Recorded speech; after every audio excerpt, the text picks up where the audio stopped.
Most institutional failures are explained as accidents, a breakdown, a miscalculation, a handful of bad actors. But what if the collapse wasn't a malfunction?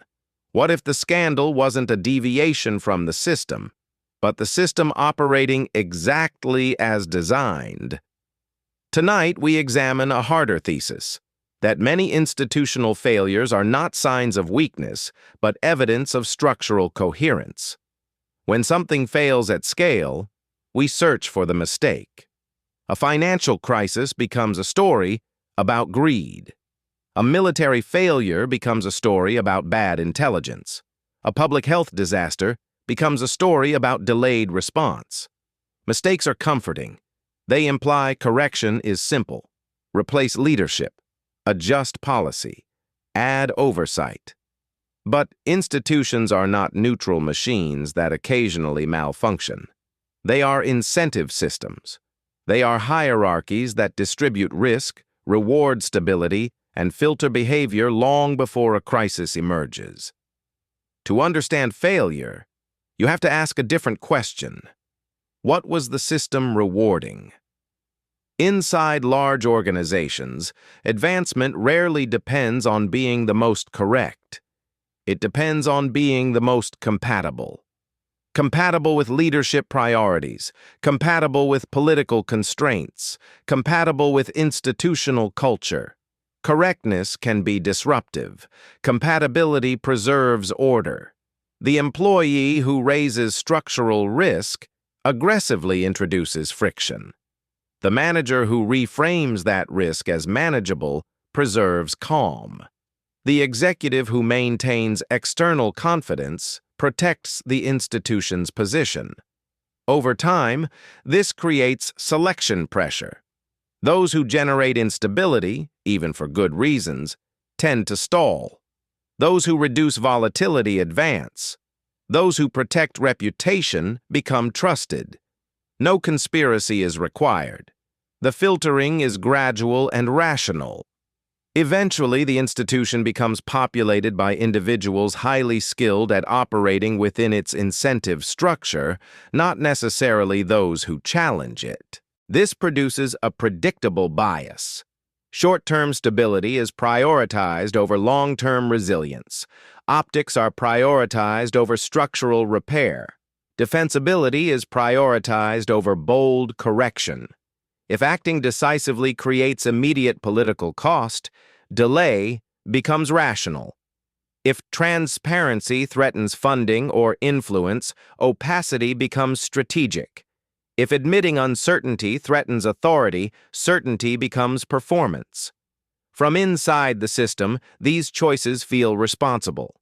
From outside, later, they look negligent. To see why, look at what institutions measure. Measurement defines internal reality. What gets tracked gets optimized.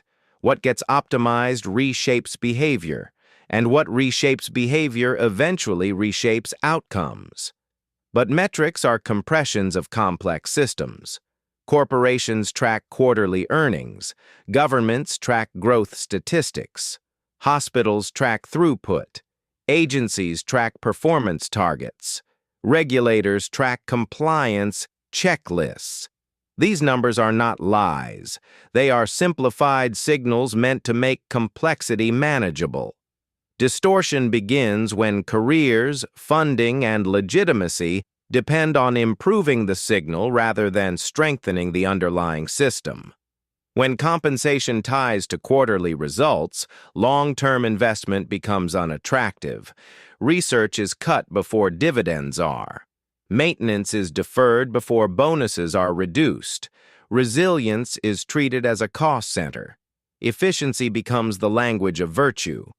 When performance targets define success, easier wins crowd out harder structural fixes. Measurable progress replaces meaningful progress. A number improves, and a system weakens.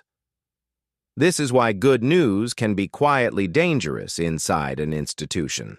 If leadership is rewarded for calm, they will prefer reports that look calm. If departments are funded based on hitting targets, they will shape reality to hit targets. If managers are punished for surprises, they will design reporting systems that produce fewer surprises. And when you combine those forces, you get a system that is statistically impressive and structurally brittle. A public agency can be meeting performance goals while degrading its capacity. A corporation can be hitting guidance while hollowing out safety. A bank can be well capitalized on paper while building off-balance sheet risk. A military program can be on schedule while accumulating unseen integration failures. None of this requires corruption. It requires adaptation. People learn what gets rewarded and they deliver it. They learn what gets punished and they avoid it. Over time, that learning becomes culture. And culture becomes automatic. The most dangerous moment is when the metric becomes the mission. Because then the institution stops asking, "Is the system healthy?" and starts asking, "Can we defend the numbers?" That is how failure becomes a byproduct of success.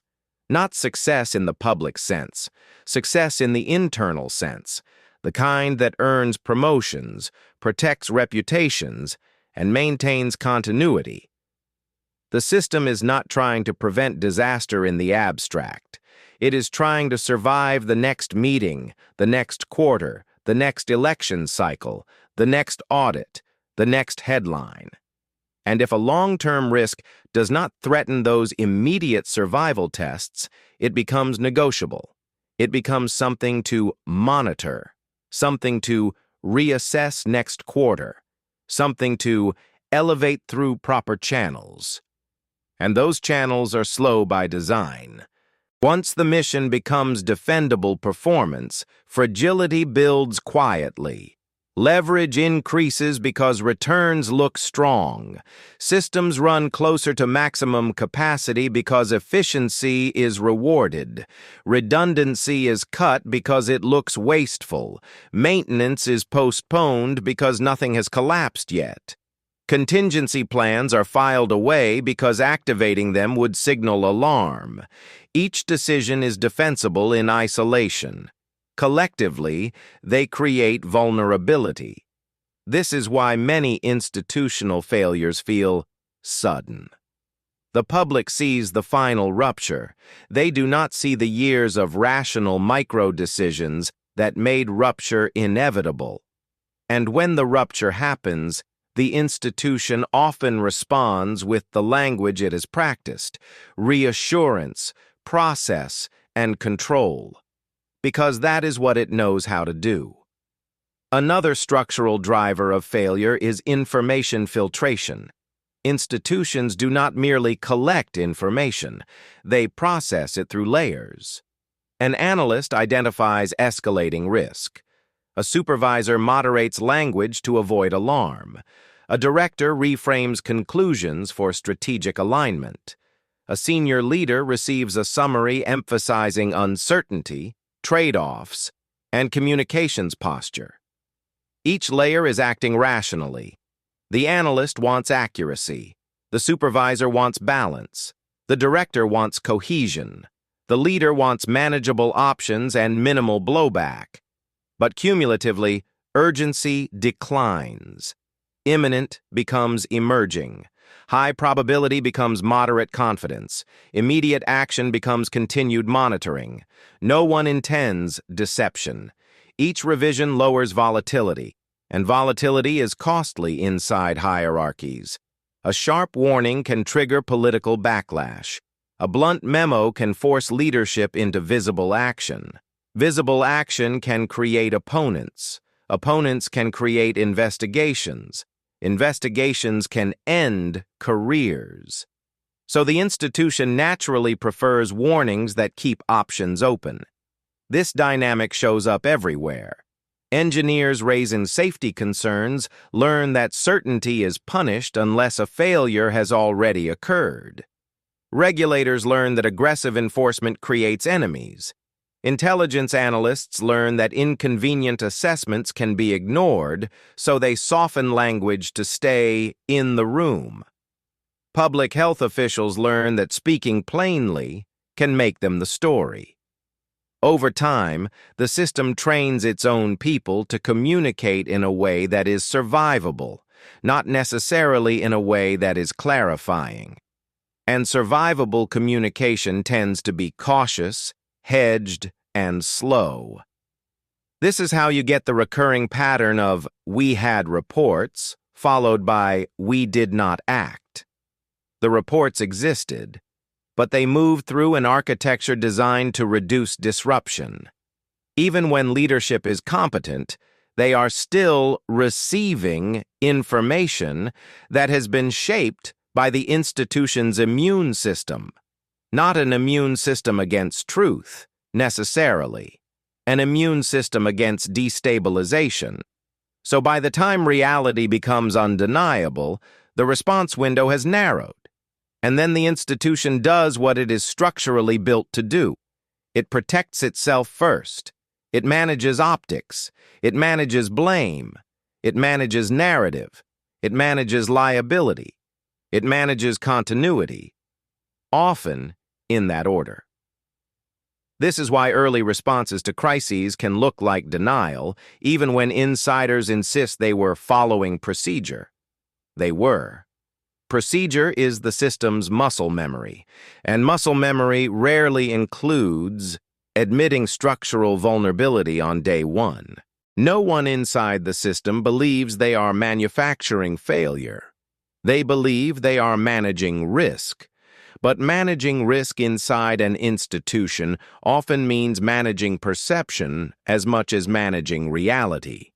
Information that confirms stability flows easily.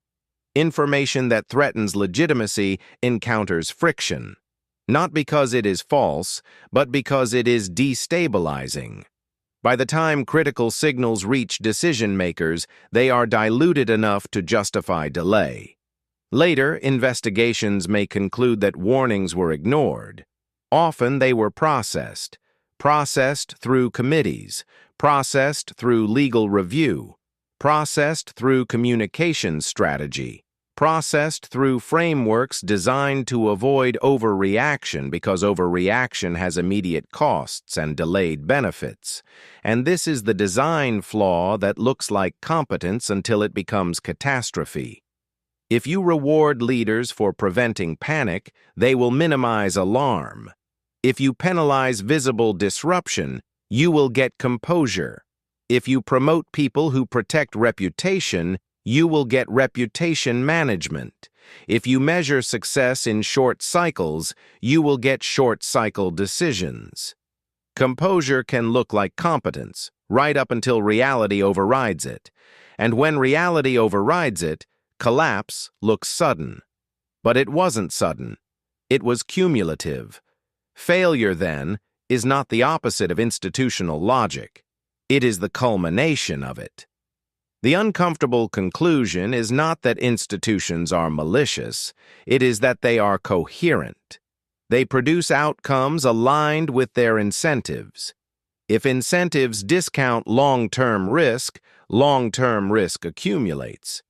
If incentives suppress internal alarm arrives externally. If incentives reward image preservation, reality is deferred, not avoided. And this is why surface reform fails. After every crisis, institutions announce new guidelines, new oversight, new training, new committees, the optics of correction, the performance of learning. But if the incentive architecture stays intact, behavior reconverges. New leaders inherit the same metrics. They face the same political pressures. They adapt to the same reward structures. True reform would require something institutions resist by nature. Reward long-term mitigation even when it harms short-term optics. Protect internal dissent even when it creates friction. Incentivize transparent reporting even when it damages reputation. promote people who surface uncomfortable truths rather than people who smooth them over. Those changes introduce volatility. And volatility is what institutions are built to suppress. So they choose stability, they choose defensibility, they choose delay. These choices are rational locally, but rational local choices can produce irrational, systemic outcomes. That is the core of the thesis.